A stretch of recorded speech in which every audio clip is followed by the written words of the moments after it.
will we will be free. For when the rising tide is turned in every London quarter, Parliament comes crashing down with Robert's Rules of Order.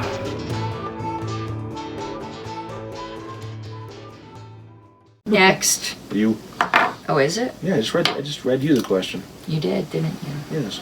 Okay. Don't cheat. I'm not cheating. You look like you're cheating. I always look like I'm cheating, but that doesn't mean I am. Oh, God. I'm glad you got this one. Why, is it hard or easy? It's the sort of thing, you might find it easy. I get Or is it confused. just annoying? Easy, hard, or annoying? These terms, okay, what always confuses me is precedence. I never memorize the order of precedence. Okay. And the terms of, like, the names of motions that confuse No, me. I still have trouble on those too, so. So, here's the question. Incidental motions. Ugh. Yeah. A. Are classified as secondary motions. B. Are debatable. C. Are incidental to immediately pending motions only. D. Have an assigned position in the order of precedence. I've read about this in the past, and I forget what the hell I read. Because it was before I got this version of Roberts, wasn't the other one. Give me those choices again. Are classified as secondary motions, are debatable, are incidental to immediately pending motions only, have an assigned position in the order of precedence. I gotta go with D. With which one? D, the last one. D. It's not. I would have thought that too. Actually, I would have said they all seem right to me. Well, I don't think they're secondary because they're well, wait a minute. They all seem right to me. Yeah. But the answer is A. That they're secondary? Yeah. But don't they have an assigned position? I would think so. And aren't some of them debatable? I mean, is there no such thing as a main incidental motion? There's subsidiary, privileged, main, incidental, and bring back. So this confuses me. So we're going to go to page 59. Yeah, happily. Lines 4 through 6. When you know it's going to be longer than that because there's got to be a context. But I'm just making. Is it the counter? Yeah, the counter's still going. Yeah. Oh, right, stop. We have one main motions, original, then B, incidental. Okay. But then we have subsidiary motions, privileged motions, and incidental motions, which are secondary motions. But there are incidental main motions. Yes, there are. That's shitty. There is. I knew there were incidental main motions. So. And while they're subsumed of subsidiary privilege and subsidiary privilege as secondaries, which would be have an assigned position. They'd have an assigned position in the order of precedent, which is what I was saying. Right. And they're even secondary to original main motions if they're incidental main motions. They're classified not necessarily if it's an incidental main motion. If it's a main motion, which is still an incidental motion, it's not a secondary motion. Right. Now, as far as whether they're debatable, most of them aren't, except for repealing and ruling of the chair. But that's an incidental main motion, isn't it? I think they're making a difference between incidental motion and incidental main motion, which to me makes it's really weird. Yeah, I'm filing this one under shitty. Yeah, well, ultra mega, but let's see. Secondary motions as an underlying concept. But it talks about precedence of motions.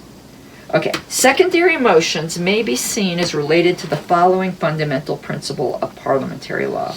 Only one motion can be considered at a time. Once a motion is before the Assembly, it must be adopted or rejected by a vote, or the Assembly must take action disposing of the question in some other ways before any other business, except certain other matters called privilege motions, can be introduced. Right. By this principle, a main motion can be made only when no other motion is pending.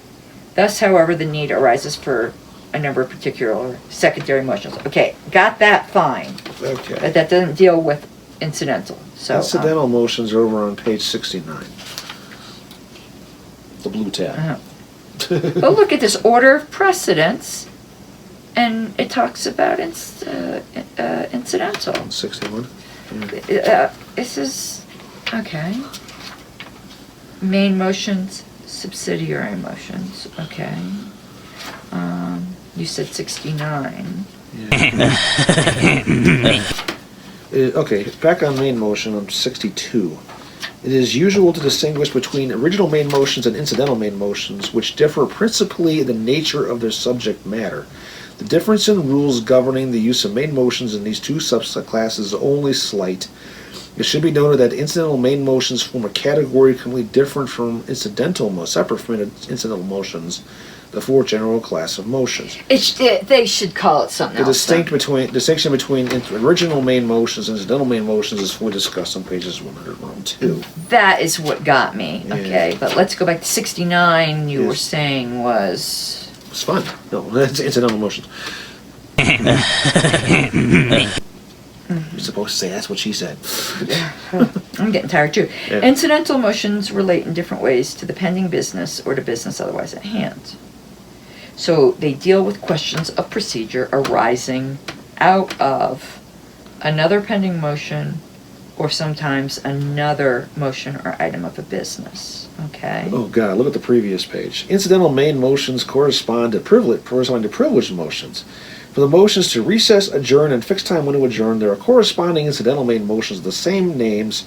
Page 101. Questions of privilege can be brought forth while no motion is pending, and at such times they are moved just as any main motion. This goes back to the whole last year's California. Yeah, thing, that when is... adjourn, let's not go in that department.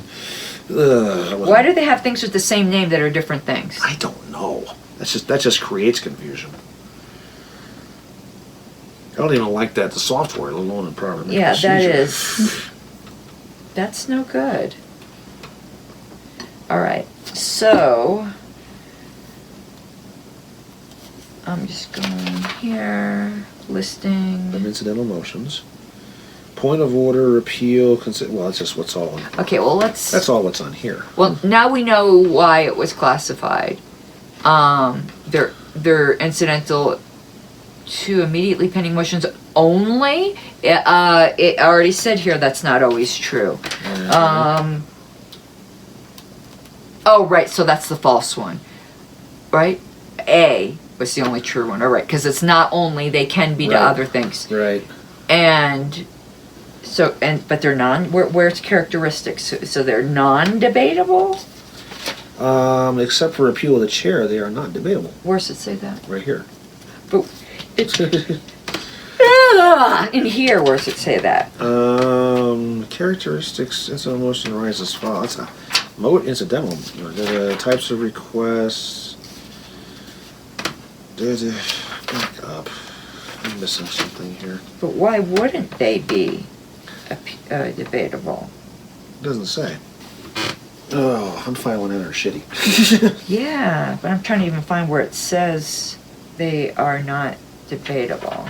But if I can't find it, I'm not gonna freak out. It's probably based on individual ones of them, because with the exception of the appeal of decision of the chair, they're all not. And as a matter of fact, I think... It says... yeah, there's a whole chapter on incidental motions in page 247. But those are incidental main motions, aren't they? It's incidental motions. 'Cause Okay. the first one's point of order. So what I think they do is they go through and they go case by case, whether it's debatable or not. Because descriptives of point of order is not debatable. Okay, so some of them are debatable. Right. Okay, Appeal of chair is, but yeah. so that's what freaked me. Right. Okay. Because that was laid out. All right.